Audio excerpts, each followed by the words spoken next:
കുറ്റ്യാടി 10-30 മഹല്ലുകൾ സുന്നി കേൾക്കാത്ത കാലം. കുറ്റ്യാടിയിലെ ജമാഅത്തുകാരൻ തട്ടിയെടുത്ത നൂറ്റാണ്ടുകൾ പഴക്കമുള്ള പഴയ പള്ളിയിൽ ജമാഅത്തുകാരൻ്റെ ജമാഅത്തിൽ പങ്കെടുക്കാതെ മാറി നിന്ന ഒരു സുന്നി പ്രവർത്തകന്റെ നിസ്കാരം. ഒരു ഗുണ്ട വന്ന് ആ സാധു സുന്നി പ്രവർത്തകനെ 2 കൈയും കൂട്ടിപ്പിടിച്ച് പൊക്കിയെടുത്ത് റോഡിൽ കൊണ്ടുവന്ന് നിർത്തിയ ഘട്ടം. അയാളന്ന് കുറ്റ്യാടിയിലെ ഒരു കടയിലെ സെയിൽസ്മാനാണ്, അണ്ടോണ സ്വദേശിയാണ്. അദ്ദേഹത്തിൻ്റെ ഉള്ളിൽ അതിൻ്റെ വിഷമം ഇപ്പോഴും കത്തിപ്പടരുകയാണ്. 2 മക്കള് സഖാഫികളാണ്. പെൺമക്കളെ കെട്ടിച്ചു കൊടുത്തതും സഖാഫികൾക്കാണ്. അണ്ടോണക്കാരൻ മുഹമ്മദ് ഹാജി ദുബൈയിൽ വർക്ക് ചെയ്യുന്നു. അയാൾ പറഞ്ഞു, അന്നൊരു കടയിലെ സെയിൽസ്മാൻ, ഞാൻ ഒറ്റക്ക് നിസ്കരിച്ചതിന് കുറ്റ്യാടിയിൽ എനിക്ക് കിട്ടിയ പ്രാകൃതമായ ശിക്ഷ.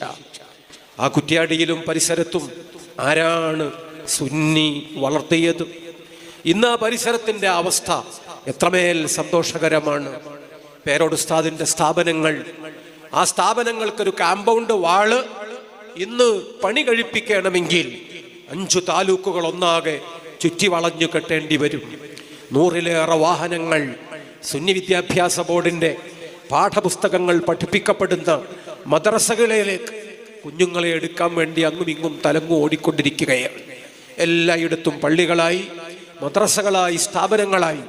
പേരോട് ഉസ്താദിനോട് നമ്മൾ ചോദിക്കുക, ആ നാട്ടിലെ ജനങ്ങളോട് ചോദിക്കുക, എങ്ങനെയാണ് ഇവിടെ സുന്നി ഉണ്ടായത്? നിങ്ങൾക്ക് പ്രവർത്തിക്കാൻ കഴിഞ്ഞത്?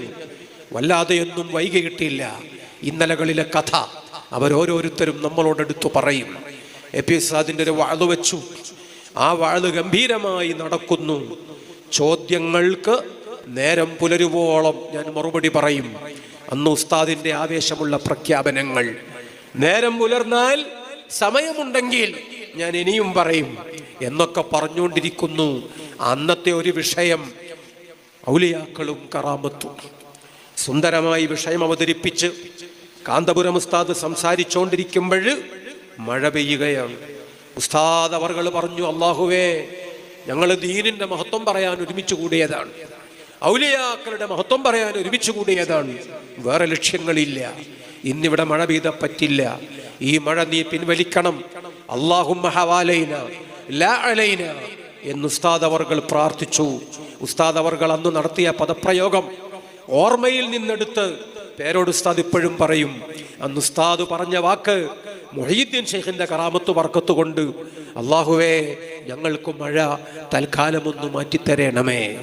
പേരോട് ഉസ്താദ് മർക്കസിലെ മുത്തഅല്ലിമായിട്ടില്ല അന്ന്, സഖാഫി ആകുമെന്ന് കരുതിയിട്ട് പോലുമില്ല അന്ന്. സദസ്സിന്റെ ഒരു മൂലയിൽ ഒരു ചെറിയ മുത്തഅല്ലിമ, കയ്യിലൊരു കടലാസും പേന പോലെ എന്തോ ഒന്നും. അതാണ് അന്നത്തെ പേരോട് ഉസ്താദ്. ഉസ്താദ് അവരുടെ ദുആഇന്റെ വചനങ്ങൾ കേട്ടപ്പോ പേരോട് ഉസ്താദിന്റെ ഉള്ളു കാളി. ഇനിയും മഴ പെയ്താൽ അത് അള്ളാഹുവിന്റെ ഖളാ ആണെന്ന് കരുതി നമുക്ക് സമാധാനിക്കാമെങ്കിലും ശത്രുക്കൾ ഒരിക്കലും അങ്ങനെ കരുതുകയില്ല. ഔലിയാക്കളെ കറാമത്തുകൊണ്ട്, മുഹീദ്ദീൻ ഷെയ്ഖിന്റെ കറാമത്തുകൊണ്ട് മഴ പെയ്യരുത് എന്നൊക്കെ ഉസ്താദ് പറഞ്ഞു കഴിഞ്ഞില്ലേ? അപ്പൊ പിന്നെ ഇനി മഴ പെയ്താൽ ഇതുവരെ വിഷയം അവതരിപ്പിച്ചതും പാളിപ്പോകുമല്ലോ, അതും വിഫലമായി പോകുമല്ലോ പടച്ചോനെ എന്ന പേടിയാണ് നമ്മുടെ ഉള്ളിൽ. അത്ഭുതകരം എന്ന് പറയണം, അതിശയകരമെന്ന് പറയണം. അന്ന് മഴ പെട്ടെന്ന് സ്വിച്ചിട്ട പോലെ അങ്ങ് നിൽക്കുകയും പിന്നീട് അറിഞ്ഞു പരിസര പ്രദേശങ്ങളിലൊക്കെ തുള്ളിക്കൊരു കുടം പേമാരി തിമർത്തു പെയ്തിട്ടുണ്ടായിരുന്നു. അവിടെ മാത്രം മഴ വന്നില്ല.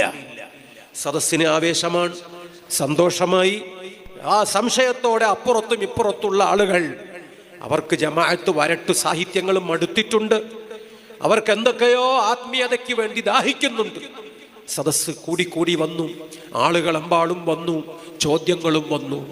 ആ ചോദ്യങ്ങൾക്കെല്ലാം നിന്ന നിൽപ്പിൽ കാന്തപുരം ഉസ്താദും മറുപടി പറയുന്നത് ഒരു ചെറിയ മുതഅല്ലിമിന്റെ വിടർന്ന കണ്ണുകളിൽ പരമാനന്ദത്തോടെ പേരോട് ഉസ്താദ് പറയുന്നു, ഞാൻ നോക്കി നിന്നു, ഞാൻ ആഗ്രഹിച്ചു, ഞാൻ ആ വഴി തന്നെ സ്വീകരിക്കും, എനിക്കും അങ്ങനെ ഒരാളാകണം. അപ്പോഴാണ് ചോദ്യങ്ങൾ വല്ലാതെ കൂടി വന്നപ്പോൾ കാന്തപുരം ഉസ്താദ് ഒരു ഉപാധി വെച്ചു.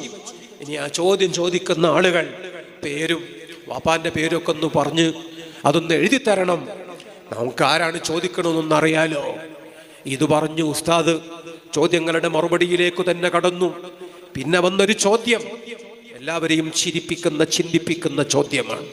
ആ ചോദ്യം ഇങ്ങനെയാണ്: ചോദിക്കാമെന്ന ആളോട് പേരും ബാപ്പന്റെ പേരും ഒക്കെ ചോദിക്കണം എന്ന് ഖുർആനിലുണ്ടോ ഹദീസിലുണ്ടോ? അതിന് തെളിവുണ്ടോ? സുബ്ഹാനല്ലാഹ്. എ.പി. ഉസ്താദ് ഒരു ചിരി ചിരിച്ചിട്ടുണ്ട്. ഉസ്താദ് അവർകൾ പറഞ്ഞു, തീർച്ചയായും സയ്യിദുനാ റസൂലുള്ളാഹി സ്വല്ലല്ലാഹു അലൈഹി വസല്ലമ തങ്ങളുടെ വീട്ടിൽ വാതിലിൽ മുട്ടുന്നു. മൻ, ആരാണ് എന്ന് മുത്തുനബി ചോദിച്ചു. മറുപടി സൈനബു യാ റസൂലല്ലാഹ്. ആ മറുപടി കേട്ടിട്ട് അള്ളാഹുവിന്റെ റസൂൽ അങ്ങോട്ടൊരു ചോദ്യം വീണ്ടും ചോദിച്ചു. അയ്യു സയാനിബി, ഏത് സൈനബാണ്? റസൂൽ സല്ലല്ലാഹു അലൈഹി വസല്ലമ തങ്ങൾ ചോദിച്ചത് എന്താണ്? അപ്പുറത്തുള്ള പെണ്ണിന് മനസ്സിലായി സൈനബ് ബിന്തു ജഹ്ഷിൻ എന്ന് അവർ മറുപടി പറഞ്ഞു. സുബ്ഹാനല്ലാഹ്. ഈ മറുപടിയൊക്കെ ഉസ്താദ് പറയുമ്പോൾ സദസ്സ് ആനന്ദം കൊണ്ട് ആറാടുകയാണ്. സന്തോഷം കൊണ്ട് അവരോരോരുത്തരും തക്ബീർ വിളിക്കുകയാണ്.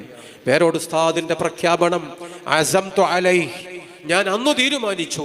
ഇതൊന്നും നേരത്തെ മേറ്റർ ശരിയാക്കി വന്നതല്ല. ഇതൊന്നും കാലേ കൂട്ടി കണ്ടുവെച്ച് പഠിച്ച് കാണാതെ അതങ്ങനെ വിഴുങ്ങി വന്ന് ഇവിടെ വന്ന് ഛർദിക്കാൻ കഴിയുന്ന രൂപത്തിലുള്ള റെഡിമെയ്ഡ് മറുപടിയല്ല. ഇത് അകക്കാമ്പിൽ നിന്ന്, ആന്തരിക വെളിച്ചത്തിൽ നിന്ന്, നിറഞ്ഞ പാണ്ഡിത്യത്തിൽ നിന്ന് അള്ളാഹു നൽകുന്ന മൗഹിബാത്ത് ഇലാഹിയ അത് തന്നെയാണ്. അതുകൊണ്ട് ഞാൻ തീരുമാനമെടുക്കുന്നു, ഞാൻ ചോദ്യങ്ങൾക്ക് മറുപടി പറയും, മുഴുവൻ ചോദ്യങ്ങൾക്കും മറുപടി പറയും. അഹ്ലുസുന്നത്തിനെതിരെ വരുന്ന സകല ചോദ്യങ്ങൾക്കും മറുപടി കണ്ടെത്തും ഞാൻ, അത് പറയും ഞാൻ, അത് സമൂഹത്തോട് പഠിപ്പിക്കും എന്ന് പേരോട് ഉസ്താദ് അന്നെടുത്ത ദൃഢനിശ്ചയം. സുബ്ഹാനല്ലാഹ്. അങ്ങനെയാണ് കാന്തപുരം ഉസ്താദിന് ശിഷ്യനായി വരുന്നത്. ഉസ്താദ് ബിരുദം നൽകുമ്പോൾ പറഞ്ഞ ഉപദേശം, നിങ്ങൾ വഅദ് പറയുന്ന ആളാണ്, നിങ്ങൾക്കതിന് സമ്മാനവും ഹദിയ്യകളും ലഭിച്ചേക്കും. ആ ഹദിയ്യകൾ ഒരിക്കലും എണ്ണി നോക്കരുത്. നിങ്ങളോടത് ഉപദേശിക്കാൻ എനിക്ക് അർഹതയുണ്ടാകണമെങ്കിൽ ഞാനത് എണ്ണി നോക്കുന്ന ആളാകരുത്. ഞാൻ ഇന്നുവരെ നോക്കിയിട്ടില്ല, നിങ്ങളും നോക്കരുത്. സുബ്ഹാനല്ലാഹ്. 40 കൊല്ലത്തോളമായി ബഹുമാനപ്പെട്ട പേരോട് ഉസ്താദ് ഒരിക്കലും ശമ്പളം വാങ്ങിയിട്ടില്ലെന്ന് നമ്മൾ അറിയണം. ഇങ്ങനെ കിട്ടുന്ന ഹദിയകൾ എണ്ണി നോക്കിയിട്ടില്ലെന്ന് നമ്മൾ അറിയണം. ബഹുമാനപ്പെട്ടവർ തന്നെയാണ് സംഘാടകൻ, ബഹുമാനപ്പെട്ടവർ തന്നെയാണ് മൈക്കിന്റെ സദസ്സിന്റെ മുഴുവൻ ചെലവുകളും വഹിക്കുന്നത്. ആ രൂപത്തിൽ എത്ര പ്രഭാഷണങ്ങൾ, എത്ര വേണ്ട പ്രഭാഷണങ്ങൾ, ഒരു ദിവസം 5ഉം 6ഉം പ്രസംഗങ്ങൾ. ആ പ്രസംഗങ്ങൾ 4 പതിറ്റാണ്ട് പിന്നിട്ടിരിക്കുന്നു. പിലാത്രയിലെ പ്രസംഗം 7.5 മണിക്കൂറിലേറെ നീണ്ടത് ചരിത്രം അടയാളപ്പെടുത്തുന്നു. സഖാഫികളുടെ ഗുരു ആരാണ്? സഖാഫികളിലൂടെ ആ ഗുരു ഇവിടെ വരച്ചു വെച്ച് ലോകത്തിന് തുന്നിച്ചേർത്ത് കൊടുത്ത ചരിത്രം എത്ര ബഹുലമാണ് എന്ന് മനസ്സിലാക്കാനാണ് ഞാൻ ഈ ഉദാഹരണങ്ങൾ പറഞ്ഞത്.